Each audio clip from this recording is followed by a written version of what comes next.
Boa noite a todos. Esse é mais um encontro que estamos realizando de docente, é o terceiro encontro, onde estamos discutindo sobre a educação no período da pandemia. As percepções, os desafios, o que se avançou, o que se ganhou, o que se perdeu nesse período aí. É um projeto piloto, onde tem como os organizadores João Paulo Velho, eu, professor Guará, como ele me chama, e os convidados que estão fazendo parte aqui desse terceiro encontro. Professora Margarida Nascimento, professora Elisângela Cavalcante, professor Tadeu Rocha, professor Gessileno Guedes. Essa gravação ela vai ser disponibilizada depois no canal do YouTube. O projeto começa com essa discussão, que é a ciência, e o objetivo futuramente formatar em um livro.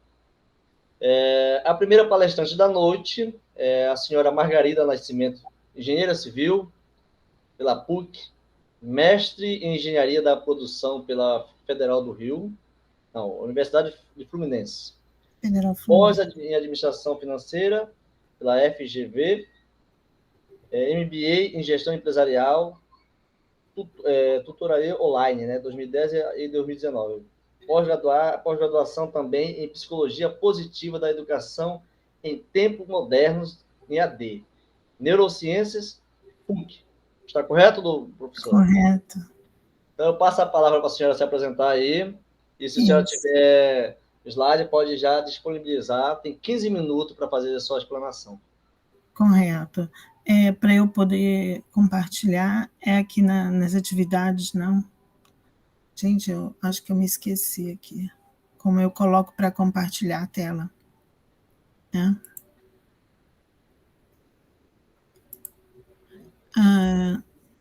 Como eu faço para compartilhar? Tu já abriu primeiro o arquivo? Abre.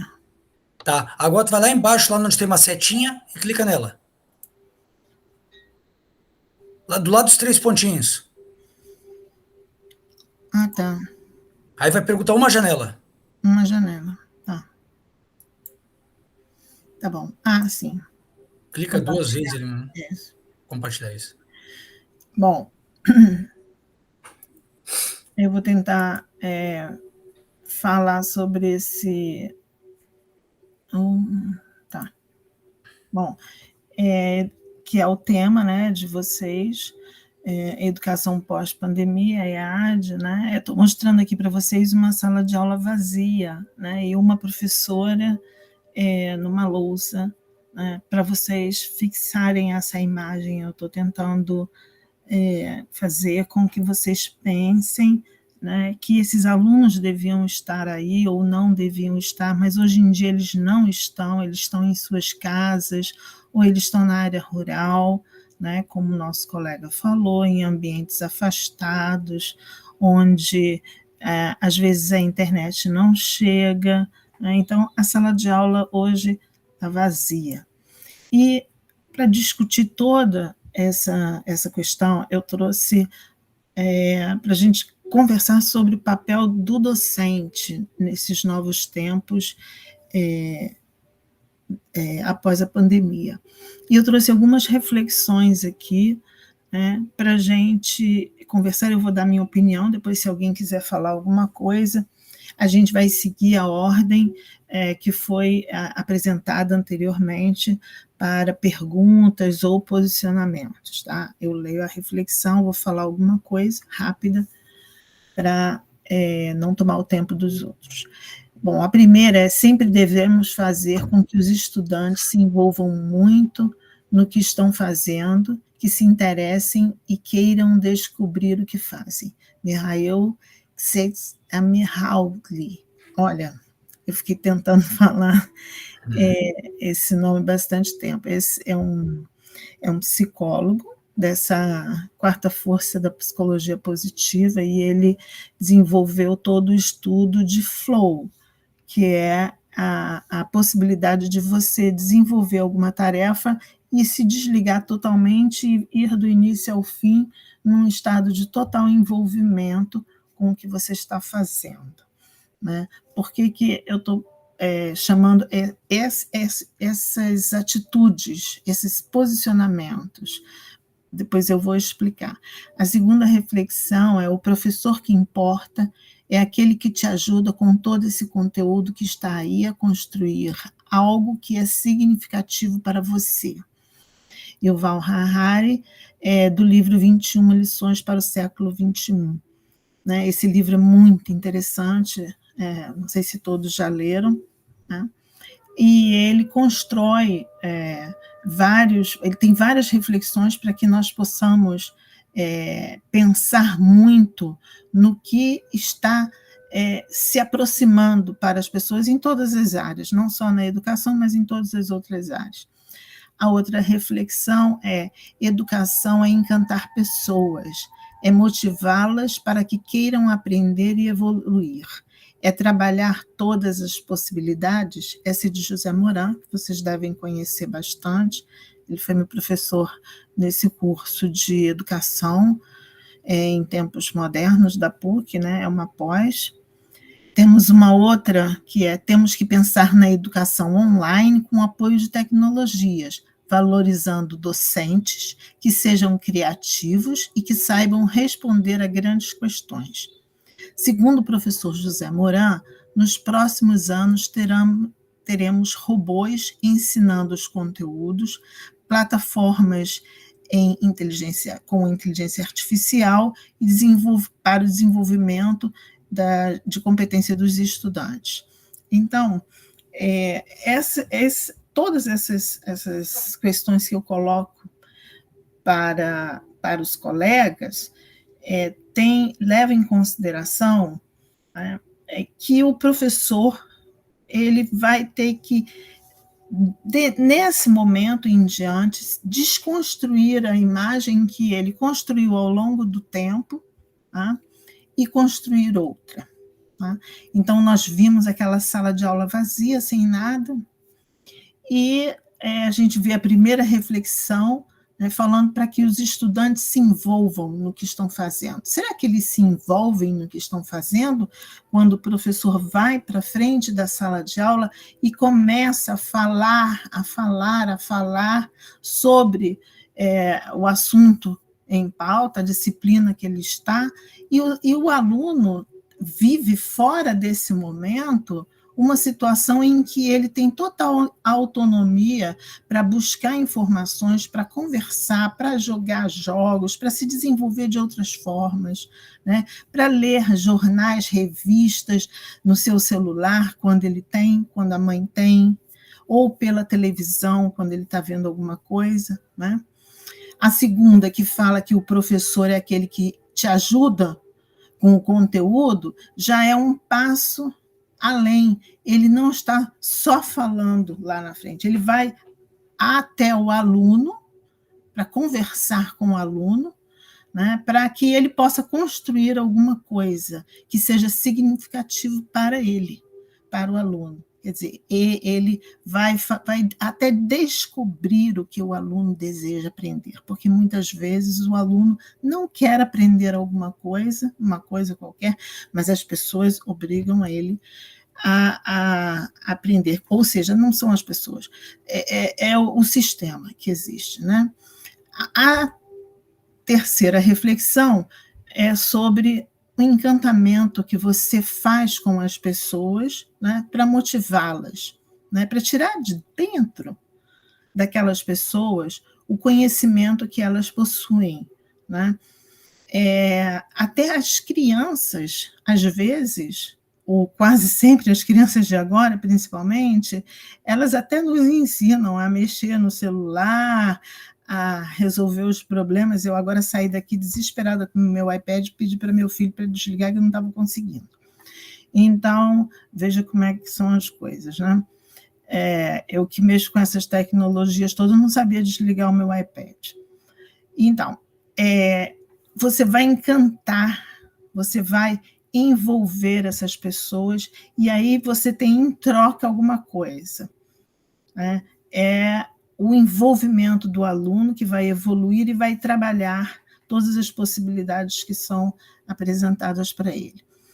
E essa sobre pensar na educação online com apoio de tecnologias que valorizem o docente, que sejam criativos e que saibam responder grandes questões. Aí a gente já passa do aluno para o docente, né? Ele trabalhando com as tecnologias online, as metodologias que estão sendo desenvolvidas, né? Parece que a gente está voltando ao tempo em que todos esses pedagogos que desenvolveram Pestalozzi, por favor, me ajudem, porque eu não sou pedagoga, não estudei essa área bastante, né? Piaget, né?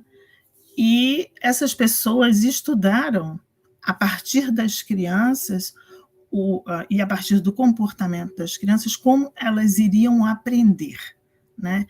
Hoje em dia, essas crianças aprendem sozinhas a mexer no celular mais rápido do que suas mães e seus pais. E aí vem o professor José Moran e fala sobre a inteligência artificial que está chegando e que já desenvolve a competência dos estudantes. Então, assim, a gente vê que essa mudança, isso tudo que o João falou, né, sobre o governo, sobre o papel do governo nisso tudo, não basta só o governo fazer alguma coisa, até porque se ele for pensar em alguma coisa sozinho, ele pode fazer muita coisa errada. Então, os professores agora que estão hoje aqui reunidos, eles podem levar, que é o objetivo desse trabalho, levar ao governo o que deve ser feito, porque não podemos mais, não vai ter mais condição de você voltar ao que era antes, né? Eu imagino que todas as teorias desenvolvidas por esses pedagogos famosos que criaram toda a metodologia de ensino-aprendizagem que é colocada em prática, muitas delas não vão ser mais possíveis de serem utilizadas, porque você tem entre o aluno e o professor um computador, uma máquina, né, que vai fazer, que tanto dá possibilidades para o aluno se desenvolver quanto para o professor. Nós temos hoje muitos professores que vão para a sala de aula e começam a falar, e os alunos começam a abandonar as carteiras. Tem uma grande evasão da escola, porque eles encontram no computador aquilo que eles gostariam de estudar. Existem países onde você estuda o que você deseja. Você estuda o básico e daí para frente o aluno segue naquilo que ele tem uma competência já desenvolvida, tá? Aqui no slide seguinte, eu continuo falando sobre os docentes que são cada vez mais importantes como designer, de grandes experiências. Eles têm que prever, olhar e depois dialogar com os estudantes sobre os caminhos e experiências que valem a pena. Os professores preparam um desenho, mas depois os estudantes validam, acrescentam aquilo que eles acham que deve ser. Aí a gente já vê que há uma proximidade muito grande entre o papel do professor e o papel do aluno, que tem que ser bem definido para que não haja conflito. O papel do professor é, de um lado, valorizar, acolher, aplaudir, e, de outro lado, é questionar, problematizar e colocar novas perguntas. O professor mais interessante é aquele que permite ao aluno fazer grandes perguntas, não é só aquele que dá as respostas, ou seja, estimula a curiosidade do aluno. E, por último, eu trago uma reflexão que eu ouvi em aula recente da Carla Tchepo, que é uma neurocientista, que ela diz que para que o aluno aprenda de verdade tem que existir emoção na fala do professor. As pessoas só aprendem quando o fator emocional está em jogo. Isso por conta do estudo do cérebro. Então, entrou aí um quarto fator, né, que pode ajudar a criação de novas metodologias. No momento em que você entende como o cérebro aprende, como ele capta, como ele recebe as informações, né, você pode trabalhar isso em sala de aula. A emoção tem um ponto, tem que é o cerebelo, que é um órgão do cérebro que é responsável por isso. E quando você alia a um ensinamento qualquer na sala de aula, a questão da emoção, os alunos retêm. Eles conseguem reter sem memorização, que é uma coisa que a gente deve banir das salas de aula. O importante é o entendimento, e o envolvimento e o engajamento do aluno. Então, essas são as minhas propostas para que a gente possa, talvez, criar uma agenda, um roteiro para trabalhar, para levar uma proposta, porque se nós ficarmos só falando, o governo não faz isso, a escola que eu trabalho não faz aquilo, os pais não estão se engajando, se a gente não se juntar e tomar a frente disso, quer dizer, os docentes mesmos, os professores que são concursados, eu não sou uma professora concursada, não tenho não adquiri essa habilidade, mas como pessoa que vê as coisas de fora, eu acho que os professores devem criar um roteiro de trabalho, levando em consideração todas essas novidades desse mundo VUCA-BANI, que existe hoje em dia, que vive conosco, né, que a gente vivencia a cada dia que passa. A semana passada parece que pode ser 2, 3, 4, 5 anos. Né? Então, é tudo muito rápido. Então, se a gente conseguir elencar uma lista que seja também possível de ser movimentada rapidamente em função do que acontece no microambiente aqui do nosso trabalho, a gente consegue sensibilizar, né, as pessoas, as escolas, as famílias, os alunos, até os docentes, que às vezes não querem sair daquela posição que é extremamente favorável, é uma zona de conforto, né? Eu estava conversando com uma colega, falando, já estou ficando velhinha e vou esquecendo das coisas, né? Não, que isso, o cérebro aprende sempre. Não, o cérebro tem uma curva, né? Ele tem uma curva de aprendizado, que é a questão da neuroplasticidade, que foi descoberta, e que exatamente nos anos até o ensino fundamental é que você retém aquilo que você vai levar para a sua maturidade. Mas você pode também ajudar as pessoas que já estão na maturidade a melhorarem as suas atividades, até as pessoas que são mais velhas também, porque essa plasticidade ela vai reduzindo com o tempo. Tudo tem uma vida útil nesse mundo, né? Nesse planeta, então tem aí assim alguns momentos para a gente traçar um roteiro de trabalho e desenvolver alguma coisa que seja bem objetiva para esse objetivo que nós pretendemos alcançar. Será que eu estou no tempo? Já acabei? Está tudo certo? Sim. Muito obrigado, senhora Margarida, pela apresentação. Trabalho muito interessante sobre o papel do docente nessa questão emocional. Mas a gente vai deixar os comentários para o final. Eu quero passar agora aqui a palavra para o professor Gessileno. Professor Gessileno, você está preparado já? Eu vou só falar aqui um pouquinho da sua formação. O professor Gessileno, ele é um docente aqui no Amapá, já tem aí umas décadas de docência. A gente se conhece também já há um tempo.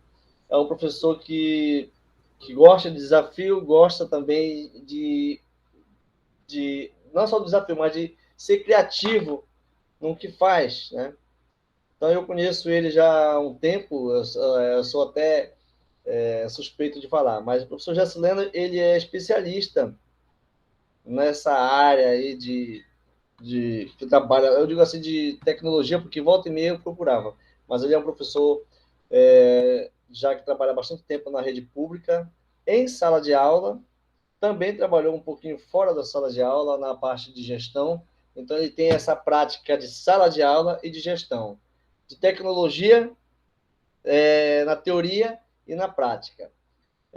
Isso é o perfil do professor Gessileno. E aí ele trouxe para nós hoje um tema que é interessante, o tema dele, para que a gente pudesse apresentar aqui nessa banca, essa mesa redonda, né, virtual, essa discussão que eu penso que a gente está saindo da teoria, está expondo a nossa teoria, teorizando aqui, e discutindo e expandindo com os novos colegas aqui. E a ideia é essa, porque é um projeto piloto, não importa se tiver 10 ou 20 online, ou 5 ou 6, porque mais na frente é onde vamos ter a visibilidade. Eu acho interessante esse trabalho do profissional. Então, eu quero passar aqui para o professor Gessileno Guedes apresentar o tema dele para a mesa redonda. Lembrando que ele tem 15 minutos. As perguntas vão ser feitas só no final. E lembrando aos colegas também que é pergunta direta, sem um comentário muito longo. 1 minuto para formalizar a pergunta, para que o apresentador do tema possa responder com bastante praticidade. Professor Gessileno, é seu tempo. Falta abrir o áudio. Seu áudio. Opa, e agora? Sim, agora sim. Perfeito? Então, é um prazer estar aqui contribuindo, né, socializando uma das minhas grandes paixões, que é trabalhar com indicadores. Então, há um tempo, na lida do trabalho, eu descobri, né, os indicadores. Sou pedagogo de graduação e estatístico, né, de especialização. Eu costumo dizer que quando um pedagogo ele se caminha para a estatística, é como o super-homem colocando o anel de lanterna verde. Ele sai da teoria e ele começa a visualizar ações práticas. Então, vamos lá aqui. Vamos apresentar aqui a tela. Beleza. Compartilhar.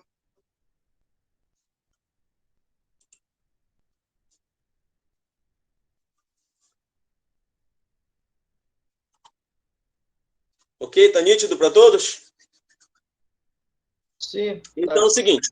Tranquilo. Quando a gente aborda as aulas remotas e o impacto entre realidade e indicador de nível socioeconômico, o indicador de nível socioeconômico ele é apenas um dos indicadores que devem ser levados em consideração pela gestão, né, pelo sistema, pela gestão governamental, porque ela vai atacar exatamente não só na questão financeira e social, mas ela vai abordar uma quantidade muito grande de detalhes. E esse trabalho, perdão, cadê? Aqui, passei muito. Perdão, deixa eu voltar aqui rapidinho que houve uma... Perfeito. O que é o indicador de nível socioeconômico? O indicador de nível socioeconômico, ele é elaborado pelo Instituto Anísio Teixeira, né, o INEP. Instituto, a cada período de aplicação da Prova Brasil, ele passa um questionário para alunos de séries finais do Fundamental 1, séries finais do Fundamental 2 e a terceira série do ensino médio. Então, esse questionário, ele é feito um levantamento com perguntas que vão direcionar como esse aluno vive, qual sua renda, qual o seu hábito de leitura, qual a escolaridade do seu pai, da sua mãe ou do seu responsável. E após o período de aplicação, ele sai o resultado no ano seguinte. Por exemplo, o resultado desse nível socioeconômico, ele saiu em setembro do ano passado. É o mais atual que nós temos. E sai junto uma nota técnica. Tá? Então, ele é construído por essa Diretoria de Avaliação da Educação Básica, que é o DAEB, né? Está dentro do Instituto de Pesquisas Anísio Teixeira. Tá? E ele possibilita justamente você conhecer a raiz da questão social e econômica do aluno, para que o sistema possa fazer a sua inserção, para que ele possa fazer a sua ação propriamente dita. Tá? Então, esse questionário ele é feito durante as aplicações da prova do IDEB, para os quintos, nonos e terceira série. Tá? E, após o resultado, ele apresenta 8 níveis. 8 níveis, em que a gente vai apresentar agora 4 níveis. O nível 1, que é o mais baixo, eu vou falar aqui pelo Amapá. O nível 1, que é o mais baixo. O nível 3 e 4, que são os níveis que têm a maior incidência. E o maior nível, que é o nível 6. Então, durante a apresentação, eu queria que vocês observassem nível de escolaridade dos responsáveis, o nível socioeconômico, o nível, né, de poder aquisitivo, para que a gente possa entrar diretamente na questão da aula remota, né, e fazer uma análise de como que essa aula remota, para aquele aluno de um nível socioeconômico mais baixo, ele acaba saindo muito prejudicado. Então, olha só. Observe esse nível 1 aqui, dentro do Amapá, onde o pai, o responsável, ele não completou o 5º ano do ensino fundamental e a mãe tem o 5º ano do ensino fundamental incompleto ou completo. E aí ele apresenta aqui uma quantidade de bens. A maioria dos estudantes desse nível possui uma geladeira, 1 ou 2 quartos, uma televisão e um banheiro, mas não possui muitos bens e serviços pesquisados. Olha só esse nível 1, o que eles não têm? Computador, carro, Wi-Fi, mesa para estudar, garagem, micro-ondas, aspirador de pó, máquina de lavar roupa e freezer. Não há uma renda mensal familiar. Ou seja, normalmente, esse estudante que ele faz parte desse nível 1, ele é aquele estudante que, além do pai não poder dar esse suporte de orientação e de informação escolar, não pode contribuir em casa com a atividade que é encaminhada remotamente, é aquele pai que não tem um emprego fixo, que a gente conhece muito por bico, né? Então, ele não tem uma renda precisa, que ele não foi nem chegou a ponto de ter essa informação nesse aluno do nível 1. Tá? E aí a gente passa aqui para o nível 3. Eu dei um pulo do nível 1 para o nível 2, porque o nível 3 e o nível 4 são os níveis que mais têm incidência aqui no estado. E o nível 3 no estado, envolvendo Fundamental 1, Fundamental 2, nível médio e escolas municipais e estaduais, ele aponta como 42,7% das escolas. Né? Então, a maioria dos alunos, ele aponta como nível 3 nessa escola. Os níveis variam de 1 a 8, né? Mas o nível que se apresenta maior, ou seja,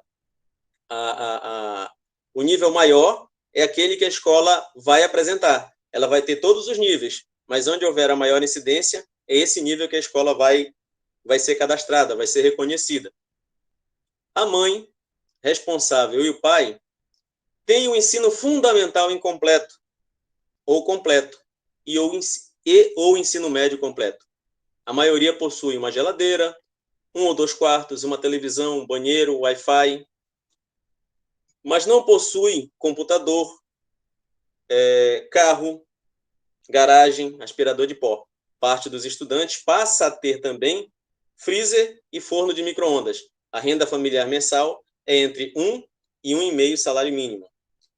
Ou seja, nesse grupo, você percebe que já há uma renda, né, de aproximadamente R$ 1.600 por família. Só que ele não aponta a quantidade de pessoas que sobrevivem dessa renda. Ele não deixa claro qual a quantidade de pessoas que sobrevivem dessa renda. Mas vamos lá. Para uma educação remota, onde eu necessito de uma conexão boa, onde eu necessito de um aparelho, e muitas vezes esse aparelho ele não é um aparelho que a criança possa usar, que o estudante possa usar no período dele. Muitas vezes ele tem um aparelho para 2, 3 irmãozinhos, né, que é dividido lá do pai, e muitas vezes a mãe sai para trabalhar, e aí essa atividade ela só pode ser realizada não no momento em que a escola disponibiliza, mas no momento em que o pai está à disposição, né, para liberar esse aparelho. E aí nós vamos aqui para o nível 4, 42,68% de escolas no estado do Amapá apresentam, então é o maior nível. Agora, observem bem que, apesar de ter nesse nível 4 um salário, a projeção de um salário um pouco mais alto, ele está entre 1,5 salário e 3 salários mínimos, a formação, a orientação escolar do pai, ele se identifica muito com o nível 3. Ou seja, apesar do salário ser um pouco mais alto, apesar da renda familiar ser um pouco mais alta, mas a orientação, ela vai também bater nesse momento do ensino remoto.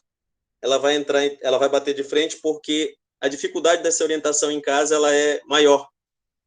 A mãe, o responsável, e o pai, o responsável, tem o ensino fundamental incompleto, ou completo, ou o ensino médio completo.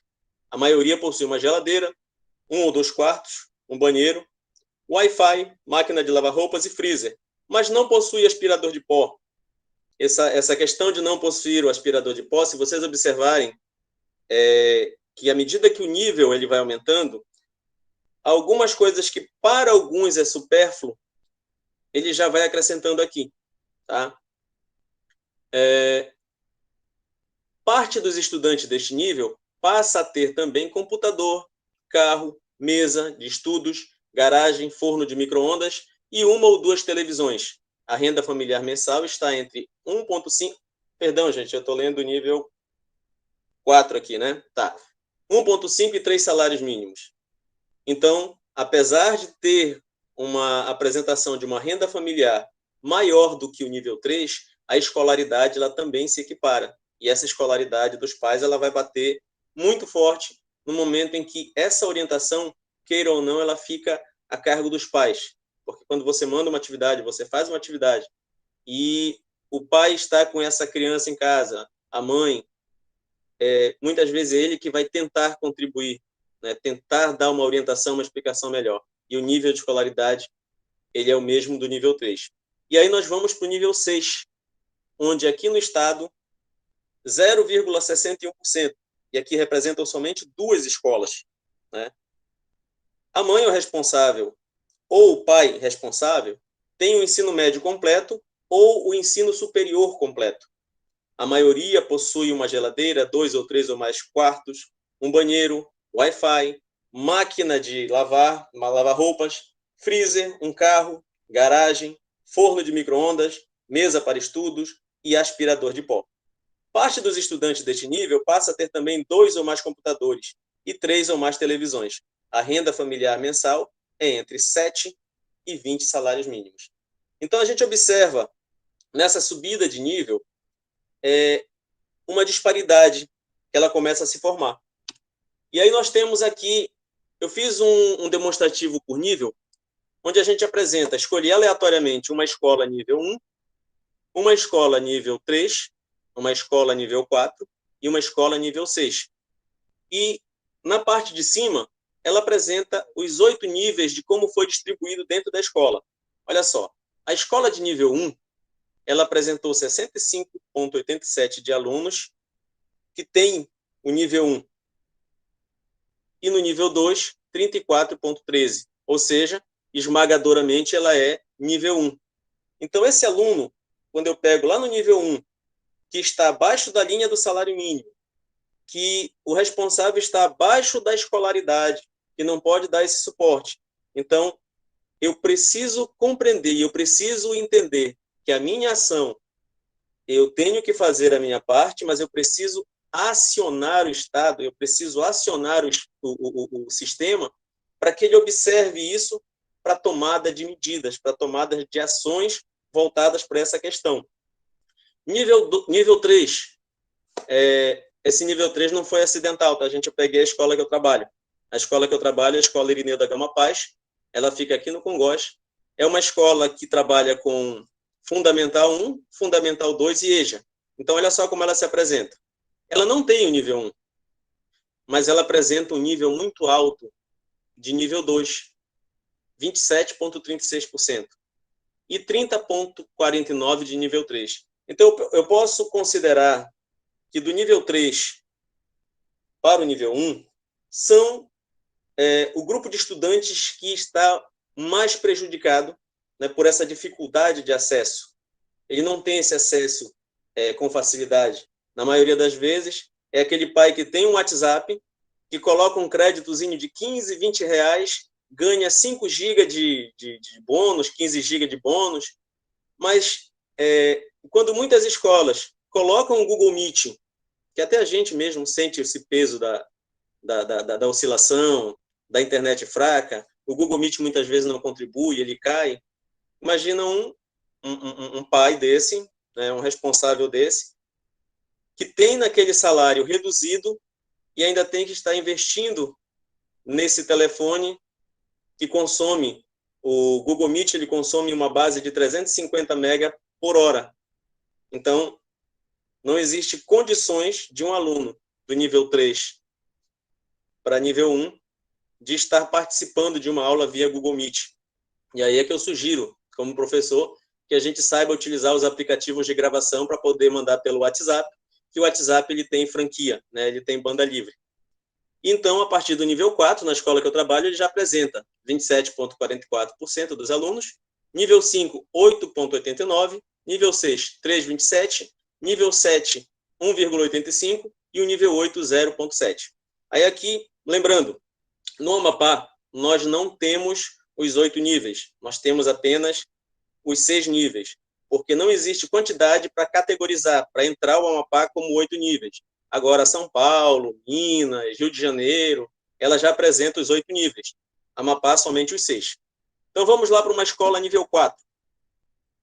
Uma escola nível 4, ela já apresentou ali, ó, no nível 1, 5,15%. É uma escola, essa escola que eu escolhi é uma escola que trabalha especificamente com educação de jovens e adultos médio. Então, ela já vai buscar esse 5,15% de grupo nível 1, 16,29% de grupo nível 2 e 17,94% de grupo nível 3. Então, olha só. Olha como essa escala, à medida que o nível socioeconômico ele vai aumentando, o número de envolvidos do grupo nível 1 ao 3, ele reduz. Enquanto que no nível 1 eu já tenho 100% de alunos que nem chegaram no nível 3. Aqui no nível 3, eu já tenho mais de 50% de alunos que chegaram até o nível 3. E já na escola nível 4, eu tenho aproximadamente 38% de alunos que estão até o nível 3. Então, à medida que a escola sobe de nível, eu tenho uma quantidade maior de alunos que eu posso atender remotamente com pouca dificuldade. Então, a partir do nível 4, 20%, nível 5, 19%, nível 6, 14%, nível 7, 6,51%, e não há nível 8. Aí eu vou para o nível 6, onde nós só temos 2 escolas aqui que apresentam esse nível. Ela já não tem nível 1, o nível 2, 1,87, o nível 3, 4,99, e aí eu começo a subir de nível. A partir do nível 4, 17,72, do nível 5, 23,49, do nível 6, 24,58, nível 7, 24,77. Mas como eu falei anteriormente, como nós não temos o nível 7 e 8, ela fica na categoria nível 6. É o nível máximo que nós temos na escola. Então, olha só, se eu colocar essa escola nível 6, eu tive um grupo de aproximadamente 6% de alunos que não tiveram esse acesso. E aí vem um questionamento assim, né, com a matrícula online, com a inscrição online, onde muitos pais têm o acesso à internet, nós observamos naquela notazinha, as escolas que são nível 6, elas elitizam. As escolas que são do nível 3 para baixo, as vagas são conseguidas quando o pai vai para aquela fila da lan house, 30 segundos que ele perde para dar o clique, é uma vaga que ele perdeu em uma escola, né, onde ele viu que o IDEB talvez fosse mais alto. Então, eu vejo assim, muitas vezes a gente vai para indicadores que direcionam um valor, por exemplo, IDEB, mas a gente esquece de ir para outros indicadores que vão dar toda a ação que eu devo fazer para uma grande melhoria no IDEB. Então, vamos aqui, ó, nas considerações. Eu penso que o índice, o indicador de nível socioeconômico, ele não foi utilizado para definir as políticas educacionais para o ensino emergencial híbrido, porque nesse momento nós não estamos com o ensino híbrido, nós estamos com o ensino emergencial. Ninguém sabia que isso ia acontecer. Então, de última hora, sem um estudo de impacto, sem um estudo de indicador de nível socioeconômico, foi definido, vai ser o híbrido. Isso aqui vai ser na internet, isso aqui vai ser presencial, né, em determinado momento, e o aluno que ele está no remoto, que ele optou, não, hoje eu não quero participar do híbrido, né, eu não quero ir para o presencial porque eu não sinto segurança no protocolo sanitário, eu vou ficar somente no meu telefone, no meu computador. Ele está sendo prejudicado, né? Cada dia o presencial ele vai avançando muito mais. Não houve acesso ou acesso de qualidade para muitos. Aí a gente demonstrou naquele quadro que os estudantes de nível 1 e 2, em caso remoto, foram muito prejudicados por uma questão salarial, por uma questão cultural, por uma questão de conhecimento dos responsáveis, né, que é um nível de escolaridade que não tem como contribuir com o filho. Digamos, se ele está no primeiro, segundo, terceiro ano, legal. Mas e quando esse aluno já avançou para o Fundamental 2, né, quando ele começa a atuar já com a matemática, com a álgebra? Atingiu com fragilidade estudantes de nível 3 e 4. Número de usuários de aparelho celular, pouco acesso à internet e escolaridade dos pais insuficiente para contribuir com a orientação. E aí, uma das bandeiras que a gente levanta, né, que a gente discute muito nas escolas, mas os gestores, as próprias secretarias de Estado de Educação ou municipais, elas não debatem esse tema, que é o indicador de nível socioeconômico, né? Então, como base, como ação de professor, como ação de docente, a gente tem que estar acionando constantemente, tem que estar puxando esse assunto em pauta, não somente no grupo de professores, mas de forma que chegue ao sistema, de forma que chegue às secretarias de educação, para que seja levado em pauta o índice como parâmetro para as políticas de educação. Certo? Então, era isso que eu tinha a contribuir, e as perguntas e contribuições estão para daqui a pouco. É isso? Muito bem, professor Gessileno. Excelente apresentação, tema bem pertinente, bem atual e bastante polêmico, né? Eu quero passar também agora a palavra para o professor Tadeu Rocha. Tadeu, tá ouvindo? Abre seu áudio aí. Tem que abrir seu áudio, está fechado o seu áudio. Destravado.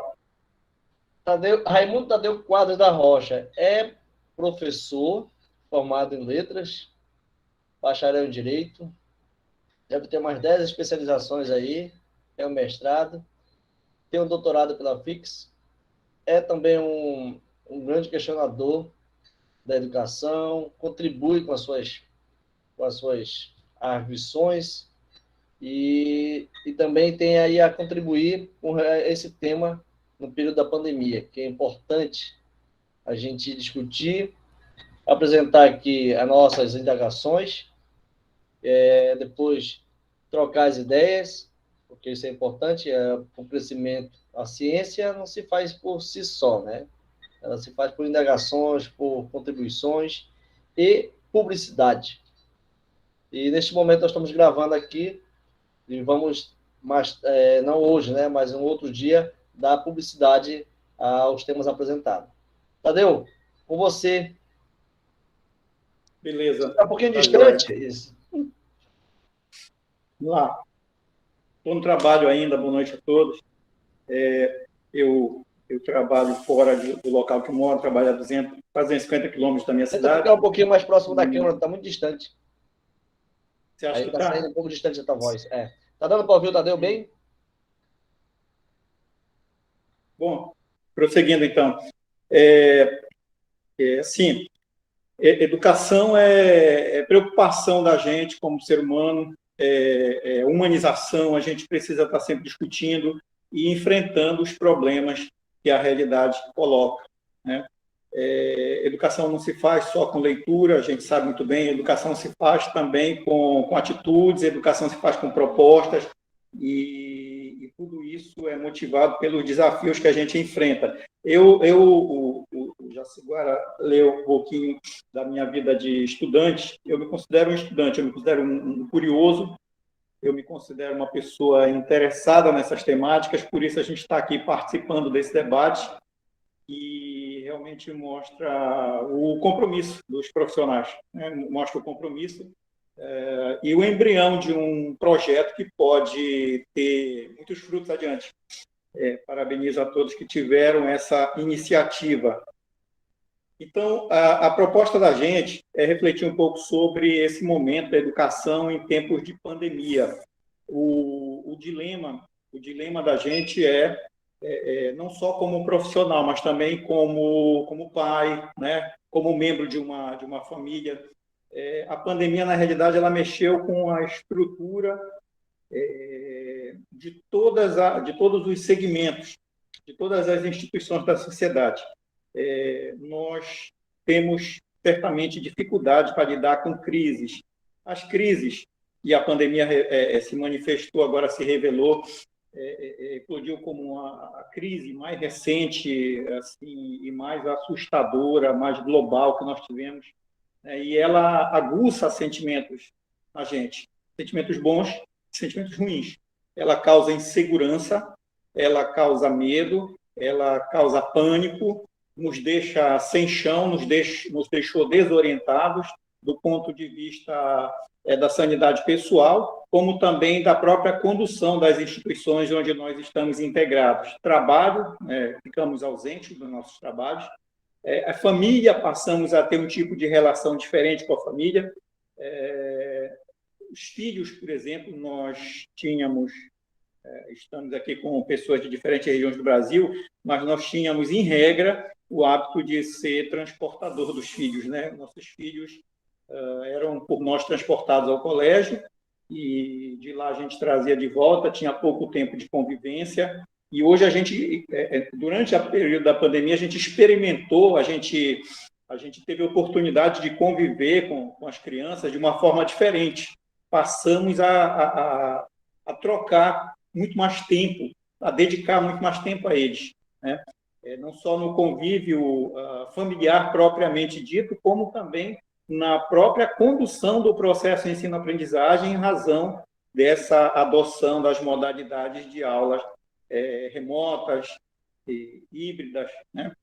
Então, veja, a educação a gente faz, em regra, os senhores sabem muito bem que, em regra, a gente faz a partir de um planejamento.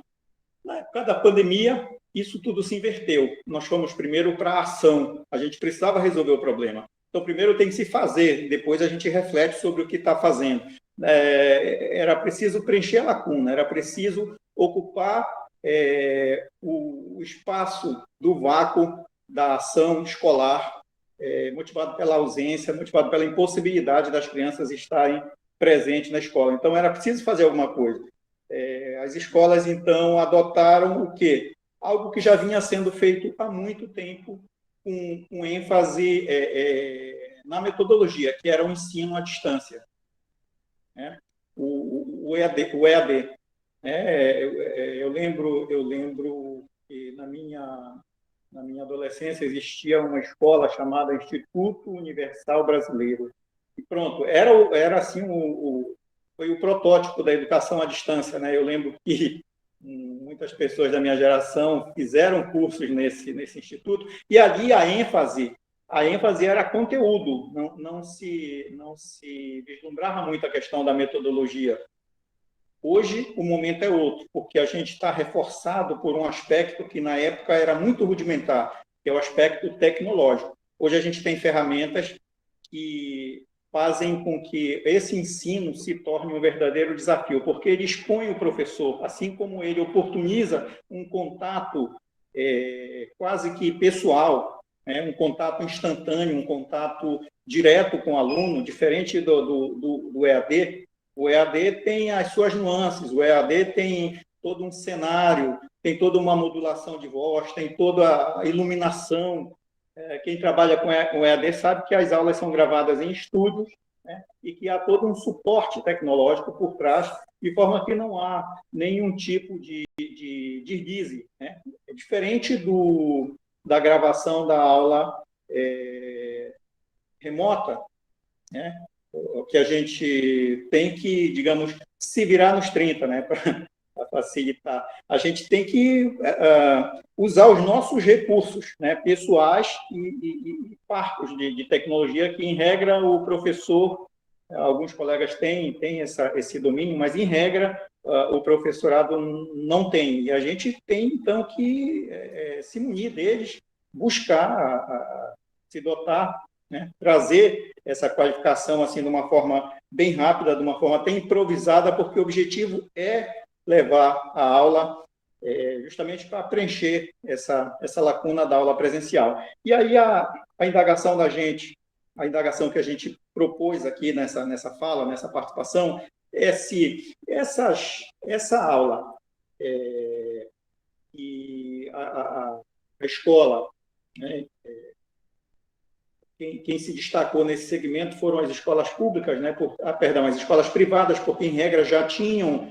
As universidades, por exemplo, já têm os seus cursos no EAD, e aí foi só realmente dar essa autonomia para o professor. Ele não está dotado de toda aquela parafernália da gravação da aula à distância, e deu essa autonomia para o professor fazer a aula remota. E aí a indagação da gente essa modalidade, ela veio só para, digamos, ela é circunstancial, ela veio só para prover o espaço da aula presencial, ou seja, é só para cuidar da brecha da aula presencial, reparar o vácuo da aula presencial, ou ela acaba sendo um novo recurso tecnológico que veio para ficar, que vai se agregar a essa gama de recursos que o professor disponibiliza quando ministra suas aulas.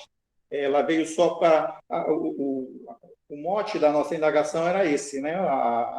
O ensino remoto, ele se mostra como uma ferramenta que veio apenas para preencher esse espaço deixado pela ausência, pelas salas de aula vazia, como mostrou a professora, pelo professor falando com uma plateia distante fisicamente, ou ele veio para se agregar ao hall de recursos tecnológicos e metodológicos que o professor pode utilizar. Ou seja, quando a gente normalizar a vida, eu espero que aconteça brevemente, ele vai prevalecer, ele vai continuar, ou a gente vai voltar ao presencial. Bom, essa é uma indagação que eu não me atrevo a responder, eu compartilho ela com os senhores, mas há alguns indicadores aqui que mostram que, tanto de um lado, se a gente vê como um recurso momentâneo, um recurso passageiro, ele já serviu para alguma coisa, já serviu para muita coisa, por sinal, né? Porque, com a utilização das aulas remotas, o aluno ele ganhou mais autonomia, né? Ele passou a construir o seu aprendizado de uma forma autônoma, né?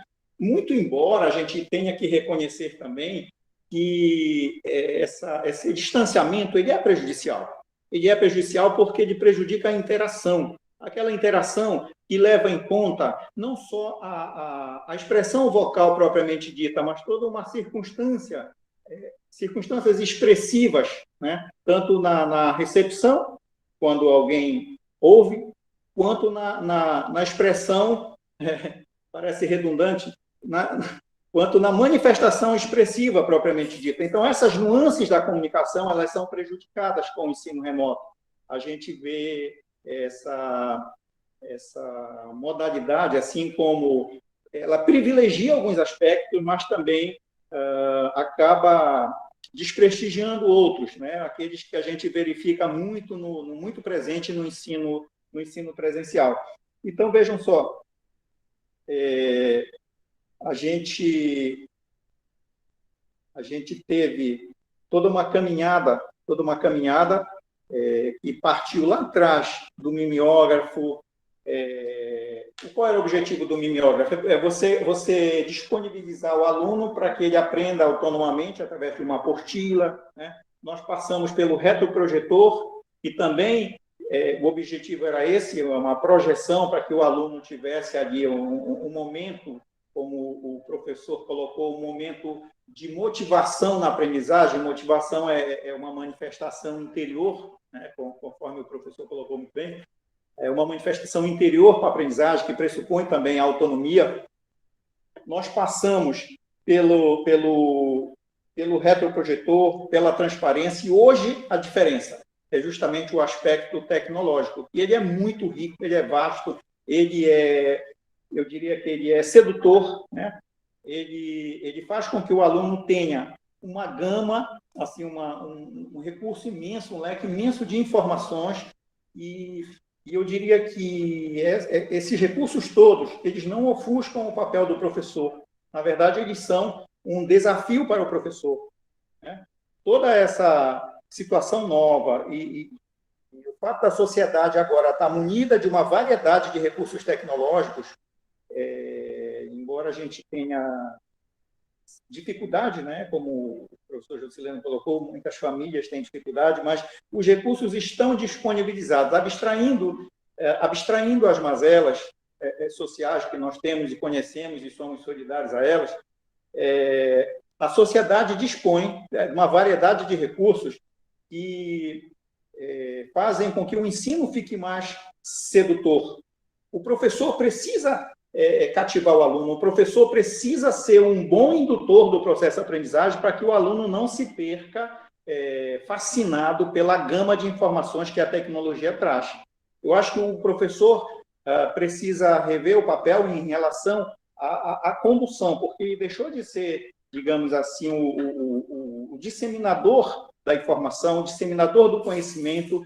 Ele agora é o indutor, porque o aluno já tem um suporte todo informativo, ele já tem um suporte tecnológico, ele já tem a operacionalização, ele conhece muito bem. Então, o professor agora, ele se descola um pouco do aluno, se descola um pouco do recurso bibliográfico, das informações, do meio de obter informação. O aluno tem autonomia já em relação a isso. Agora, o professor precisa estar seguro, ter claro que o papel dele agora é outro, né? Ele não é mais a principal fonte de informação. Ele é, na verdade, um indutor da construção de conhecimento.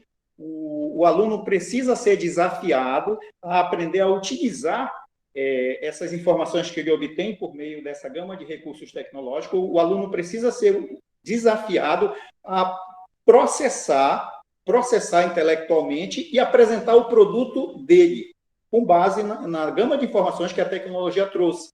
E aí é justamente que está o grande desafio, né? Essa reinvenção do professor. Esse novo papel conferido a ele a partir da inserção dessa variedade de recursos tecnológicos na seara educacional. Ele agora deixou de ser aquele ator principal, ele continua tendo um papel muito importante, mas ele está agora digamos, é como se o foco tivesse no aluno e na operacionalização da tecnologia, mas o professor precisa estar no comando, apresentando digamos assim, como o aluno proceder, né? Como ele vai manipular aquelas informações, porque aquelas informações não podem ser, toda essa riqueza de informações que o aluno tem à disposição, elas não podem vir simplesmente por via, elas têm que ter um objetivo, elas têm que ter um direcionamento, elas têm que ter uma condução a ser proposta pelo professor, porque, do contrário, a gente está tendo perda grande. Estaremos perdendo tempo, estaremos vendo um aprendizado difuso e desinteressante e sem um objetivo traçado, né? Então, essas questões agora, da manipulação dessas informações todas que o aluno tem a partir do manuseio da tecnologia, elas são o desafio do professor. O professor não traz mais o conteúdo para a sala. O professor propõe como o aluno obter o conteúdo e de que forma ele vai, a seu modo próprio, elaborar conhecimento a partir das informações que obtém. Porque, como nós sabemos, o conhecimento é operação pessoal. Então, o professor deve estar no comando dessa atividade. Esse é o desafio novo do professor. Agora, a gente precisa ter a clareza de que é necessário concentração por parte do aluno. Isso tem que ser trabalhado, aspectos psicológicos, né, da educação, aspectos psicológicos da individualidade precisam ser trabalhados, precisam ser focados na sala de aula, precisa ser enfatizada a necessidade de se construir ambiente propício à aprendizagem, porque, do contrário, o menino fica seduzido pela possibilidade de, não é navegar, porque navegar tem rumo, né? Ele fica induzido e fica boiando, flutuando, igual aquilo na água, porque quem não sabe onde quer, não vai chegar a lugar nenhum. Então, esse é o papel do professor. Propor ao aluno que navegue em busca de um determinado conteúdo, navegue em busca de informações que o municie a construir determinado conhecimento. Nós não precisamos de boiadores, de flutuadores, precisamos de navegadores. Vamos usar com competência a rede. Essa é a proposta para as futuras, para as gerações que estão vivenciando esse momento de esse frisson tecnológico, né? O mercado criou em nós necessidades. Eu lembro de uma frase que eu li há algum tempo atrás, há mais de uma década atrás, muito interessante, apropriada. Ela dizia que o telefone celular, por exemplo, criou no ser humano uma necessidade que ele nunca teve. É o mercado ditando normas de comportamento, é o mercado ditando costumes, o mercado moldando o ser humano para inserir no seu uso, no seu cotidiano, na sua vida, artefatos que precisam ser consumidos, né? Então, é inevitável, infelizmente é inevitável. Quem não usa as ferramentas tecnológicas fica, mas aí a gente precisa ter consciência de que elas precisam atender um determinado fim. Elas não podem ser puro deleite, elas não podem ser puro entretenimento. São também, mas é necessário que a gente encaminhe essa geração, e para isso a gente precisa se formar primeiro, para isso a gente precisa se reinventar, precisamos aprender a conviver de uma forma autônoma com essas tecnologias, não ser manipulado, manobrado, direcionado, comandado por elas. Precisamos ter uma relação de autonomia, né? E essa relação de autonomia precisa ser trabalhada e construída nos alunos. Então, veja, o professor necessita incorporar no cotidiano da sala de aula essas tecnologias. As aulas, sem dúvida, precisam ser interativas e o professor precisa ser um profissional do nosso tempo. Ele precisa estar conectado com as tecnologias atuais. E isso é um desafio novo porque traz para a nossa vida o reforço da consciência da necessidade de se manter atualizado com o que o mundo apresenta de mais moderno, sob pena da gente se transformar numa peça obsoleta da educação, né? O professor está posto hoje como a pandemia e o ensino remoto está, digamos assim, empurrando o professor para a obsolência. A gente precisa reagir, a gente precisa dar essa resposta à sociedade e mostrar exatamente que o professor tem como se manifestar de uma forma autônoma, induzindo seus alunos a um aprendizado eficaz, e não um aprendizado direcionado pelas necessidades do mercado, direcionado pelos sites. Ele precisa deixar de ser um boiador e se tornar um navegador. mas o professor precisa estar na vanguarda desse processo. Né? Então, eu retomo aqui a pergunta e não tem, como eu disse, não tenho resposta a ela. Eu compartilho com os senhores, compartilho com os colegas essa inquietação. O ensino remoto ele veio para substituir, para ser usado momentaneamente diante dessa dificuldade nossa, dessa dificuldade social mundial que se implantou em decorrência da crise trazida pela pandemia, desse isolamento que a pandemia impôs a todos nós, ou ele é mais um recurso com o qual o professor vai passar a conviver a partir de então, a partir já estamos trabalhando com ele, mas a partir da cessação da crise, a partir do retorno ao presencial, nós poderemos continuar usando essas tecnologias. Então, muito mais do que respostas, eu trouxe aos senhores perguntas. Esse foi o meu papel e essa é a minha participação. Eu agradeço pela paciência de vocês e pela oportunidade de estar aqui com pessoas interessadas nesse assunto, que é muito proveitoso para todos nós. Obrigado. Obrigado, professor Tadeu. Foi bastante pertinente, interessante o seu tema, né, que fala sobre o ensino remoto como ferramenta para superar uma dificuldade ou um novo recurso. O interessante que o encontro de docente hoje, nós criamos a ideia de uma mesa redonda e a primeira pessoa que palestrou aqui foi a professora mestre Margarida Nascimento. Ela falou de educação em tempo moderno e EAD, à distância. O professor Jacileno falou sobre as aulas remotas, os impactos entre a realidade e o indicador de nível socioeconômico. E o Tadeu finalizou agora com o tema que o ensino remoto, as ferramentas, né, eu vou usar esse termo, ferramentas para superar a dificuldade ou um novo recurso educacional. O que é interessante que lá atrás, e são pensadores que falam sobre tecnologia, educação e tecnologia, que é o José Moran e Tedesco, né? José Moran falava que a tecnologia não deve ser aplicada nem muito nem pouco, tem que ser na medida certa. Só que hoje a gente está assim, podendo aplicar essa ideia de usar o recurso tecnológico não exageradamente e também não usar pouco. E Tedesco falava que as tecnologias elas viriam para ser uma espécie de ferramenta que iria auxiliar o professor. Mas veja bem, o que nós temos hoje na pandemia? Aqui eu vou passar para o João Paulo para a gente começar a questão das arguições aqui. Manuela pode fazer uma pergunta, Cléia Gouveia, Tadeu pode fazer, Jacileno. Está aberto para levantar a mão aí e o professor João Paulo aí vai organizar. Mas veja bem, o que é interessante aí. Nesse período que nós estamos passando aí, nós temos a educação pública e a privada. Eu pude, assim, como experiência, e entender que houve uma inversão.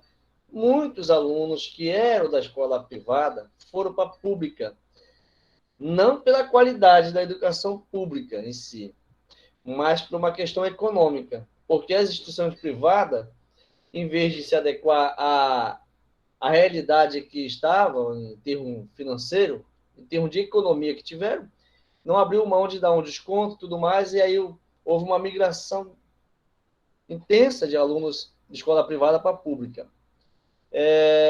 O João Paulo falou que as escolas privadas não estavam preparadas com ferramentas para a pandemia. Aliás, ninguém estava preparado.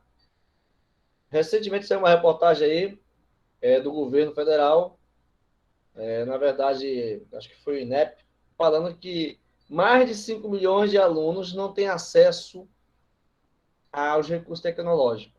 Há uma internet, há um celular, que pode colocar um créditozinho lá para acessar, mais de 5 milhões.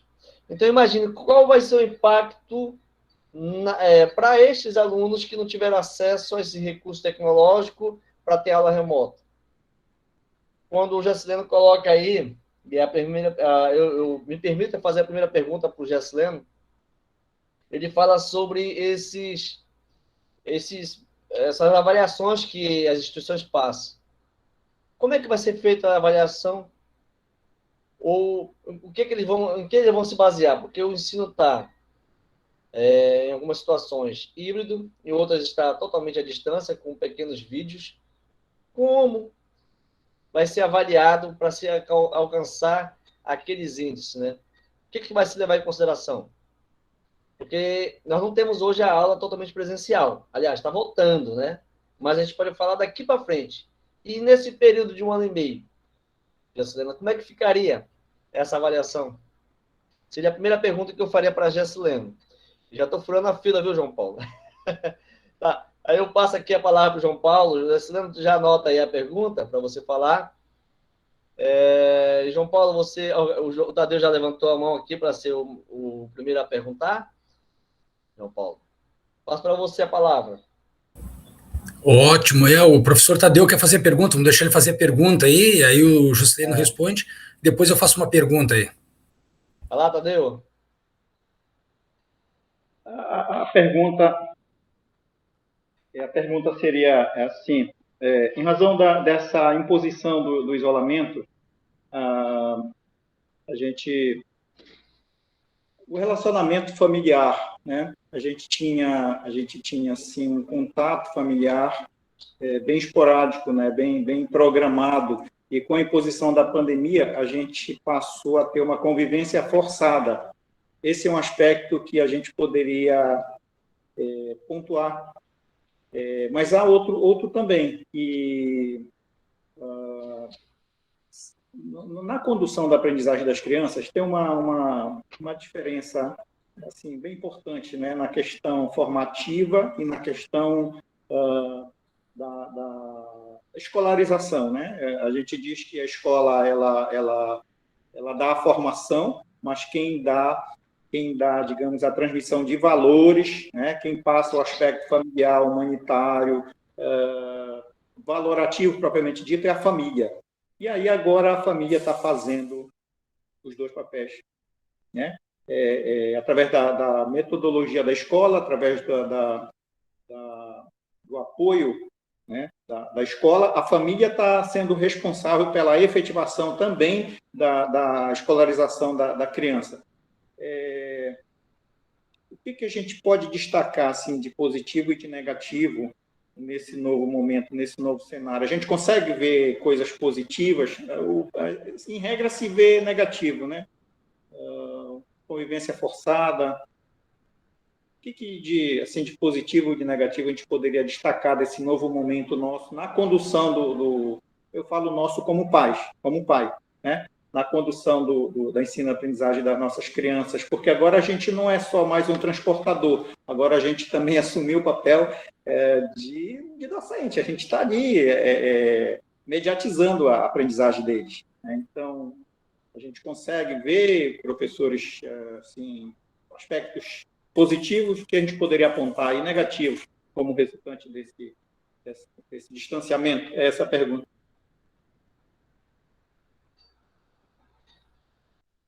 A sua pergunta foi em aberto ou foi direcionada a alguém, Tadeu? Opa, tem que direcionar, né? Tá. Não, eu colocaria aos colegas que aberto, quisessem né? responder. Exato. Alguém mais quer fazer alguma outra pergunta? João Paulo, você estava com a palavra. Então, pessoal, tudo bem? Professor João Paulo, boa noite. Eu peguei aqui o papel anotei aqui, né, os trabalhos todinho da Margarida, do Juscelino, também peguei do Tadeu, né? Então anotei tudo aqui que eles comentaram, depois eu tenho uma... Gessileno, viu? Gessileno, isso. É que tá dando sombra aqui, eu acabo não conseguindo ler bem o nome dele ali. Então, o que acontece? Anotei de todo mundo, depois eu vou fazer finalzinho, uma pequena síntese que eles colocaram, que é um tema muito interessante, né? Muito oportuno, mas eu vou deixar para fazer uma pergunta aqui primeiro, que a gente que tá nos esperando, que são nossos colegas aí que estão na parte de trás, não estão mostrando a imagem, que foi a Manuela. A Manuela pergunta assim, não sei se pode ser o Tadeu ou o Juscelino, ela pergunta assim, qual é o impacto da educação durante o processo na pandemia? Tá? E pergunta outra também, a mesma, Manuela. Minha pergunta, como vai o aluno no processo de aprendizagem durante esse primeiro ano e meio de pandemia? Ou seja, como é que se encontra esse aluno, né? E como avaliar esse aluno também, né, durante o primeiro ano e meio?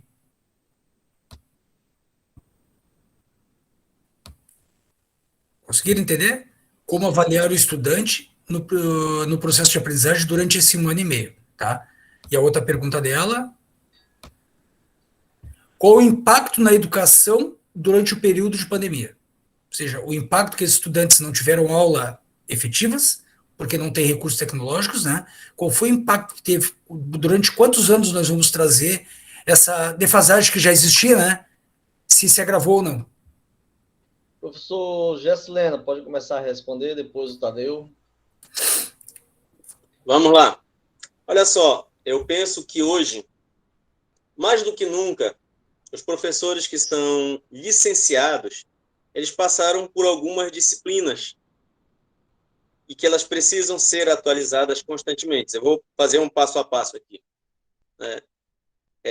Hoje, nós precisamos colocar em prática aquilo que a nossa licenciatura nos permitiu, que foi a sociologia, que foi a filosofia, que foi a antropologia, que foi a psicologia.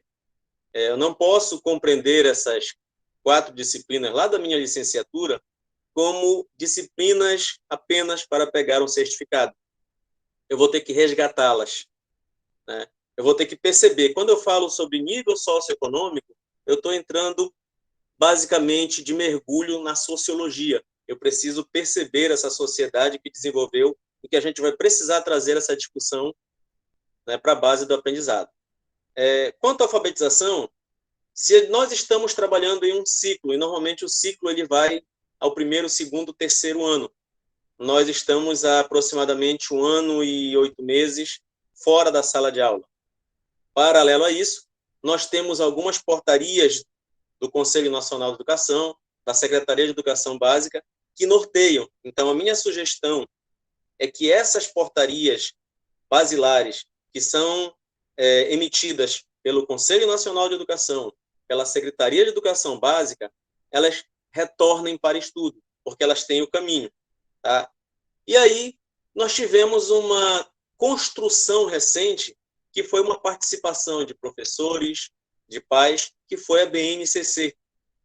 BNCC, seus códigos de habilidade. Nesse momento, a gente tem que começar a observar o currículo prioritário, porque o currículo prioritário é o que vai dar vazão a essa resposta da professora Manuela. Manuela, não foi isso? Então, o currículo prioritário, como ele deve ser trabalhado. Eu não lembro agora qual é a portaria, do Conselho Nacional de Educação, que ele permite que o aluno tenha acesso a testes classificatórios e mais testes classificatórios, porque esse período de pandemia, esse período onde ele ficou em casa, ele teve apenas aquele acesso parco, né, da atividade em casa. Muitas vezes, onde um professor encaminhava apenas uma atividade sem uma orientação melhor. Então, ele abre esse pré-requisito para que esse teste classificatório seja feito e seja refeito até o momento em que ele alcance o conhecimento, para que esse conhecimento seja mensurado e ele possa passar de uma etapa, de uma fase, de uma série para outra. Né? Lembrando, 1º ao 3º, que é período de alfabetização, é cíclico, ciclo. Apoio da BNCC. No nosso caso aqui do Amapá, nós temos a RCA, que é o Referencial Curricular Amapaense, e, como base, o currículo prioritário. E muita leitura, muita discussão, com um corpo de pedagogos, cada um dentro da sua legislação, dentro do seu sistema, do seu regime jurídico, saiba quais são as funções do coordenador, do professor, do diretor e da própria Secretaria de Educação, porque ela precisa ser instigada. A Secretaria de Educação, ela precisa, como corresponsável por isso, estar fornecendo essa orientação, inclusive para aquele licenciado que já está há um tempo que não tem como retornar à sociologia, antropologia, filosofia e psicologia. Eu penso que o caminho é basicamente esse, mas é muito estudo atualmente. A gente precisa trazer os livros de volta, trazer as discussões para a mesa.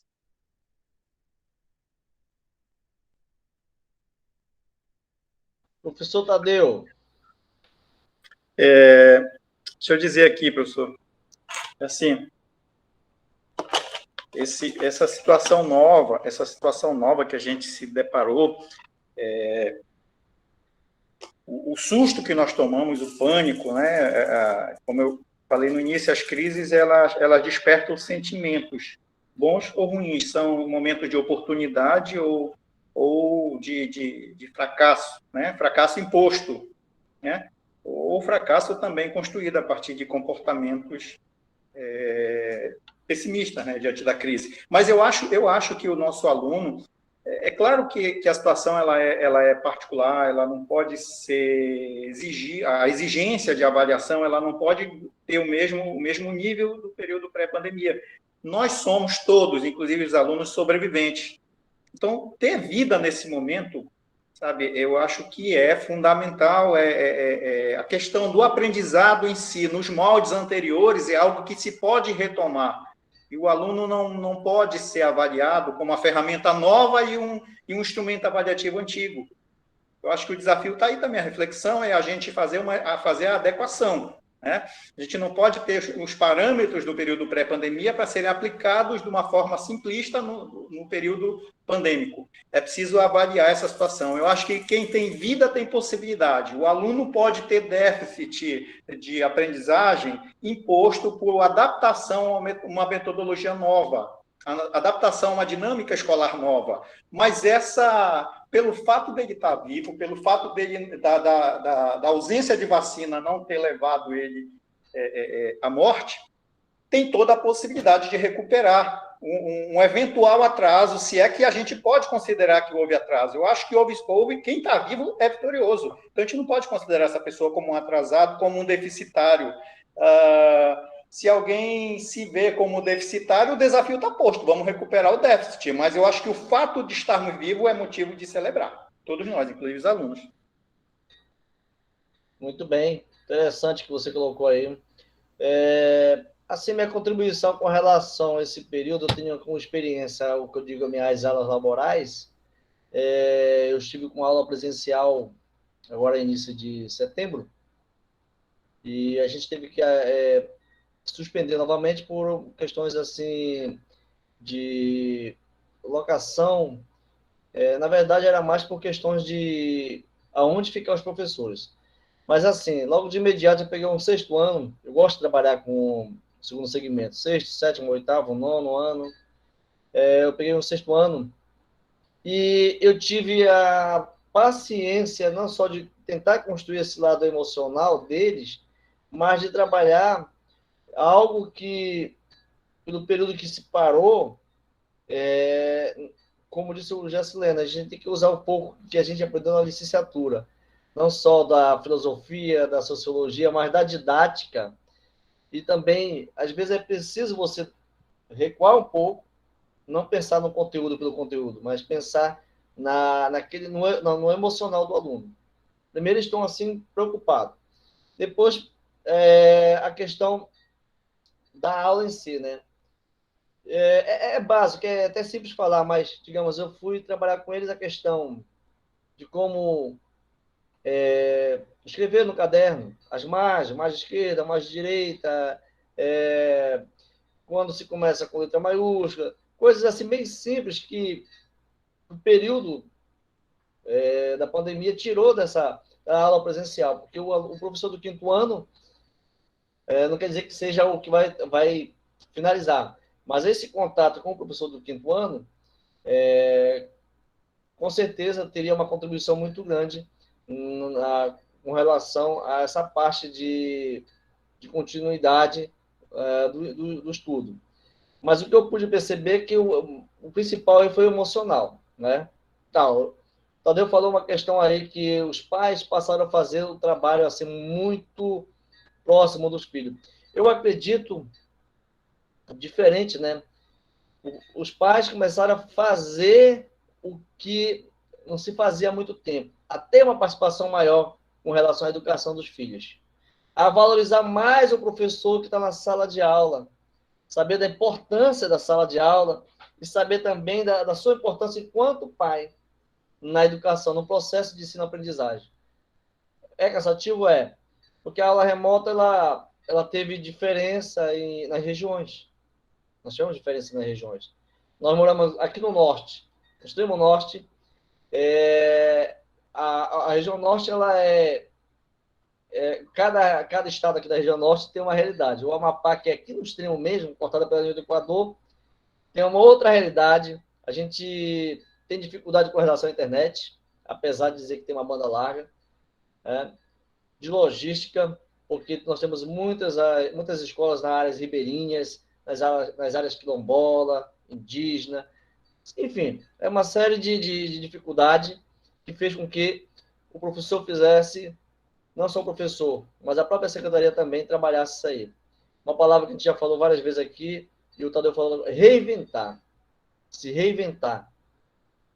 Essa reinvenção, ela fez com que muitos chegassem a se acostumar a usar o celular, a usar esse computador, a usar aplicativos que trabalharia com o emocional do aluno à distância, já que você não pode. Não quer dizer que o professor tem que fazer um show pirotécnico na sala de aula, mas para chamar esse emocional, torná-la atrativa, é preciso você ser criativo.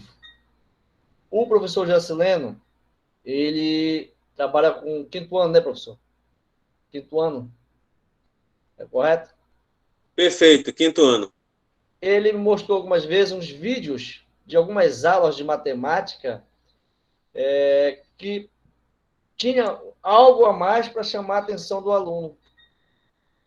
Então, esse reinventar fez com que o professor também passasse a trabalhar um pouco mais. Eu vou usar, não sei se está correta a palavra, essa deficiência com relação à tecnologia.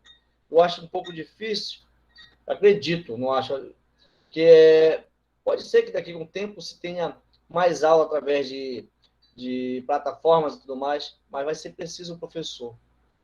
Ainda vai ser preciso o professor na sala de aula, porque essa aula em loco, onde você tem um contato com o aluno, você trabalha o emocional do aluno, porque o professor, no fundo, ele é um vendedor de sonhos. Nós vendemos sonhos. Nós trabalhamos com o emocional. A gente alimenta esse jardim das emoções dos alunos com relação ao que eles pretendem fazer no futuro. Nós alimentamos. Porque quando o aluno diz para você que ele quer ser advogado, você vai dizer para aquele aluno que ele não tem condições? Ao contrário. Você, olha, parabéns, você vai estudar. Quando ele diz assim, eu quero ser professor, também, meus parabéns, você vai conseguir, você vai longe, vamos lá, você tem que se dedicar, a educação vai transformar você, vai conseguir lhe dar o que você realmente quer. E cada um de nós aqui tem um pouco de história sobre isso aí. Cada um de nós passou por um período. Nós sabemos nosso trajeto e sabemos que a educação, ela, como diria Paulo Freire, ela não transforma o mundo. Ela transforma as pessoas, né? Parafraseando. E as pessoas vão mudar o mundo. As percepções da vida. Então, quando você tem esse contato presencial, você consegue trabalhar esse emocional do aluno, o afetivo, vender esse sonho, alimentar esse jardim de emoções dele. E com a aula remota, é possível isso aí? Não. Aí vai ser, esse aluno teve essa parte emocional preenchida pelos seus pais. Né? Onde o pai sentou, vem aqui, vamos fazer isso aqui. Claro, existem as consequências ainda, né? Porque a gente tem que entender que a escola é um local de socialização, é um local onde o aluno vai ser inserido em realidades com colegas totalmente diferentes, de locais diferentes. Né? E em casa, ele vai socializar com quem? Com seu irmão, com seu pai. No período mais difícil da pandemia, ninguém saía. A socialização ficava totalmente em casa. Hoje você já visita um irmão, um primo, vai na praça, vai no shopping. As escolas estão voltando de forma... Aqui, até o quinto ano, no município, já voltou presencial. Agora vamos... Qual a ideia que a gente vai ter daqui para frente? Aliás, dessa percepção da pandemia. Como vai ser esse impacto no emocional do aluno, no emocional do pai, dos pais que estavam em casa, e no emocional do professor? Qual vai ser esse impacto? Nós não temos essa resposta agora, né? Eu penso que nós não temos. Vamos, daqui com o tempo, ver. E aí a gente iria entrar um pouquinho na questão da neurociência, um pouquinho da psicologia, que a Margarida falou agora há pouco, né? Que saiu. Porque nós temos aí professores que passaram por questões de depressão. Olha só. Mas vamos à luta, né? Sou João Paulo. Muito obrigado, professor Guará. Só para fazer um fechamento aqui da minha parte, né, com relação ao conteúdo que o pessoal apresentou, conteúdo muito atual, muito importante, muito bacana mesmo, né? Então, o que eu fiz um chamamento aqui, que o Juscelino falou, o Tadeu falou e também a Margarida falou, né? O que eles colocaram nas palavras deles? Modernidade líquida. Ou seja, o conhecimento é algo que o que foi ontem, hoje já foi superado. Então, ou seja, o docente, ele tem que estar constantemente se atualizando. Não só o docente, quando eu digo, né? Eu digo qualquer profissão que ele não buscar esse conhecimento diário, constante, ele está como os professores falaram. Ele ficou parado no passado. O professor ele jamais ele se forma. O professor ele conclui. Ele conclui um curso, ele conclui uma graduação. Foi um degrau. Ele vai ter que percorrer um outro degrau, um outro, até ele chegar no topo. Quando é que ele chega no topo? Quando ele atinge a perfeição, ou seja, ele morre. Porque a perfeição é perfect, é chegar ao final. Então a aprendizagem ela não tem limite. Ela vai ter o último dia de respiro aqui na Terra. Então parabéns para essa colocação de aprendizagem contínua, permanente, em qualquer profissão. Também me coloca agora vocês recentemente aí, me falaram em construir, desconstruir, né? Tem um filósofo aqui do Rio Grande do Sul, São Leopoldo, que é conhecido no Brasil, chamado Leandro Carnal. O ensino remoto, ele participou do ensino remoto, o que aconteceu com ele? Ele acabou sendo colocado de forma imposta, né? Porque ninguém estava prevendo aquilo ali. Então, aquelas pessoas que tinham mais recurso financeiro, como foi colocado, estudantes, que principalmente as instituições particulares, né? Conseguiram ter um computador em casa, um notebook, uma internet e dar continuidade. E aqueles que vinham de família carentes não conseguiram ter todos esses recursos, então ficaram excluídas, né, desse processo de ensino. Como eu falei, a Unesco publicizou ano passado, em dezembro, que 4.300.000 estudantes entraram no ensino remoto sem ter acesso ao conteúdo. Ou seja, não tinham computadores ou não tinham internet. Olha bem, 4.300.000. Desses, 200.000 era da rede privada e 4.100.000 era da rede pública. Então, ou seja, olha como existe uma desigualdade entre a rede privada e pública. Né? Também coloca ali a parte do Juscelino, que eu gostei muito ali, né? Que é onde ele fala dos níveis, né? Nível 1, 2, 3. Então a gente consegue ver que aonde o nível é maior, financeiro, também parece ter um nível maior, né, intelectual, ou seja, de instrução, pelo menos. Né? Então isso faz com que, quanto maior o nível de instrução do pai, esse pai se sente mais preparado em acompanhar o estudante dentro do ensino remoto que ele está tendo, né, para poder ajudar ele nas atividades diárias. E aquele que, infelizmente, por precisar trabalhar, por não ter tido uma oportunidade na vida, tá, ele acaba fazendo o quê? Ele acaba não tendo acesso a um grande nível de instrução e, com certeza, na pandemia, ele sentiu mais dificuldade de auxiliar, né, seu filho. E como o professor Guará falou, né, foi aí, no ensino remoto, infelizmente, diante da pandemia, que a gente viu da importância, né, do professor para aqueles que não conheciam. Ou seja, o quanto os pais estão passando trabalho em casa com os filhos para poder auxiliar nesse processo de construção do conhecimento, né, e, portanto, vendo o quanto o papel do professor é fundamental, que é um papel que jamais será extinto, ele pode até ser, como falou ali o nosso colega Tadeu, um mediador, com certeza, ele não é mais o ator principal, né? O ator principal é o estudante, o foco é o estudante, mas esse coadjuvante, que é esse professor, ele é o mediador, e o papel dele é determinante para conseguir ajudar o estudante a tomar o seu rumo, a tomar o seu caminho, a fazer da informação consistente, de uma informação verdadeira, uma informação que tenha materialidade da sua ciência, né, transformar em conhecimento, tá bem?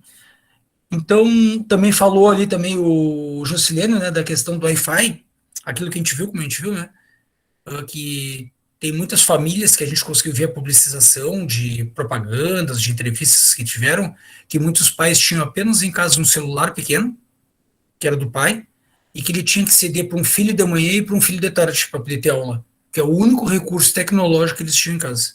E a gente sabe que nós, diante de uma tela de computador, não é fácil, é cansativo, né? Imagine uma criança pequena e algumas vezes que não tem condições de se concentrar durante muito tempo, tem que ficar toda manhã na frente de uma telinha de 7 polegadas, 5 polegadas. Não é fácil, tá bem? Então, agradeço vocês, então, pela essa micro-intervenção, né, como já dizia Guattari, uma micro-intervenção de um micro-conhecimento, e passo a palavra de novo, então, para o colega Jaciguara. Opa, boa noite mais uma vez a todos. Quero agradecer aqui imensamente aos colegas, professores de luta, companheiros aqui que acreditam muito numa educação construtiva, de qualidade, impactante, e que, em momento algum, e mesmo na pandemia, ficaram recolhidos com relação às indagações e as possibilidades de se fazer uma educação durante e pós-pandemia, né? Então, eu quero agradecer aqui a Cleia, que faz parte do mestrado, o Tadeu Rocha, que é o meu companheiro, parceiro também do mestrado aqui, amigo de longas datas, Gessileno, que eu conheço há muito tempo, é um pesquisador, um professor de sala de aula, da prática e da teoria, né? Os outros que estão aqui, a Manuela, o Cláudio Pérez, a professora Elda, que entrou agora, o professor Lázaro, que não falou nada, mas está prestando atenção. Esse projeto, ele está sendo compartilhado com vocês. A gente está dividindo, eu e o João Paulo e outro. Eu digo assim que o projeto não é meu e do João Paulo, ele é nosso. Nós estamos compartilhando conhecimento, estamos aprendendo com cada um pouco e tirando nossas aflições, indagando, aprendendo, porque ensinar, você ensina e aprende e ensina, né? Isso aí é um revés que você vai fazer sempre, né? E eu achei muito interessante uma frase que a doutora colocou, que era da neurocientista, né? Que ela fala que o aluno aprenda de verdade, tem que existir o quê? Emoção. Para não aprender de verdade, tem que existir emoção na fala do professor. Eu cumprimento que essa emoção é quando o professor ele se dedica, como cada um de vocês aqui, se dedica, pesquisa, faz com vontade o trabalho na sala de aula, você vai estar vendendo a emoção e vendendo o sonho para o aluno. E isso é que se torna atrativo, né? Para que realmente aconteça. A cada encontro que nós fazemos, que o nome é Encontros de Docente, eu me sinto realizado e motivado para o próximo. E já estendo o convite aqui aos nobres colegas, né? Para que a gente... O próximo quando é que vai ser, João Paulo? Daqui a 15 dias? 29 de outubro. 29 de outubro. Nós estamos compartilhando entre nós aqui, está sendo gravado, vai ser postado no YouTube e a gente vai compartilhar com vocês. E futuramente, com certeza, eu acredito muito que a gente possa formatar as ideias e lançar um livro. Porque estamos discutindo ciência por ciência? Não, nós estamos discutindo aqui a ciência, as nossas indagações, as possibilidades que nós queremos para a educação e vamos colocar isso no livro. Porque é assim que se faz ciência. Compartilhando, indagando, aprendendo. Eu penso assim. Tá? Uma boa noite a todos. Se alguém quiser falar aí, 30 segundos. Oi. Agradecer o convite e, como eu falei no início, é sempre bom compartilhar, ouvir, aprender, remodelar. Muito obrigado.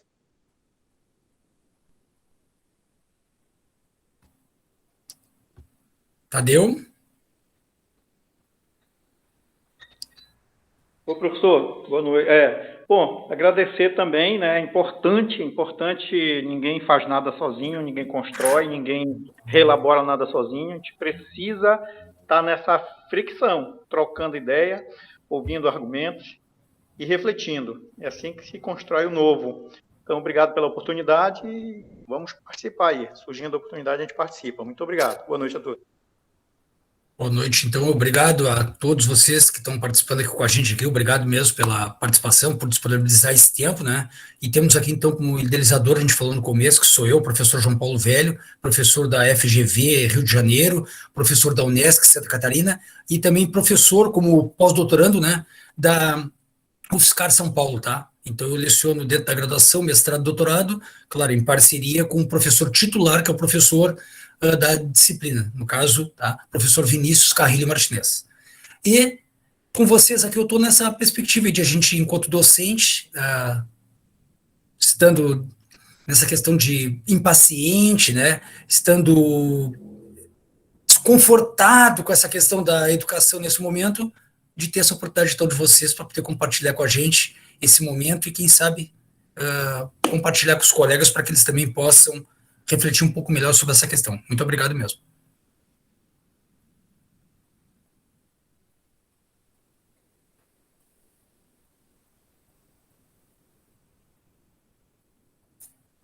Obrigado, pessoal. Então, boa noite, hein? Obrigado. Tchau.